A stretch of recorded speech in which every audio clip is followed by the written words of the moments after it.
ठीक है, अपना स्कोर कार्ड किस लिए? इसलिए नहीं क्योंकि ये मेरा है, इसलिए क्योंकि आपको एक मैं बता सकूं कि कंपटीशन कितना, और इस पोस्ट के लिए अगर आपको लाना है तो कितने नंबर लेकर आने पड़ेंगे। जैसे मेरा खुद का स्कोर कार्ड है सीजल 2019 के प्री का 180।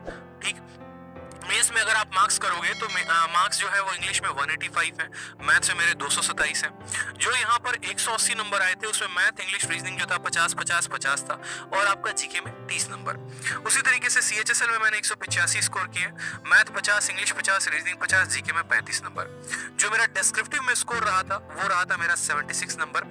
इतने नंबर जब आप किसी भी सीजीएल की परीक्षा में आप ग्रहण करेंगे, इससे बहुत ज्यादा आपको स्कोर करना पड़ेगा। मैथ में भी आपको बहुत ज्यादा स्कोर करना पड़ेगा, इंग्लिश में भी। आपका प्री में कम से कम 180 प्लस स्कोर होना चाहिए आपको एसओएन एमईए लगने के लिए, और मेंस में भी अगर हम बात करें तो इंग्लिश और मैथ में कम से कम 180 प्लस स्कोर होना चाहिए।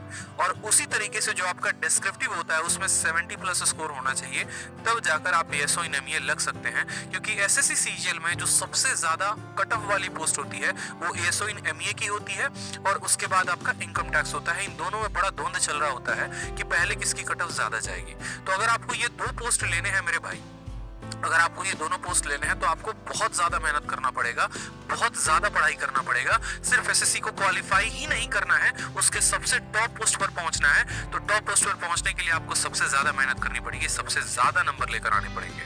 ठीक है, तो जो बच्चे सोच रहे होते हैं ना प्री में कि अरे बस खाली कट ऑफ क्लियर कर ले, ठीक है, 140 नंबर आ जाए, 150 नंबर आ जाए, तो जहां प्री में 140 150 आया, अपना सपना वहीं पर त्याग देना कि एसओइन एमईए लगने वाले हो। कोई और पोस्ट देख लो, नारकोटिक्स देख लो, एक्साइज देख लो, कोई और देख लो, लेकिन एसओइन एमईए नहीं लगोगे।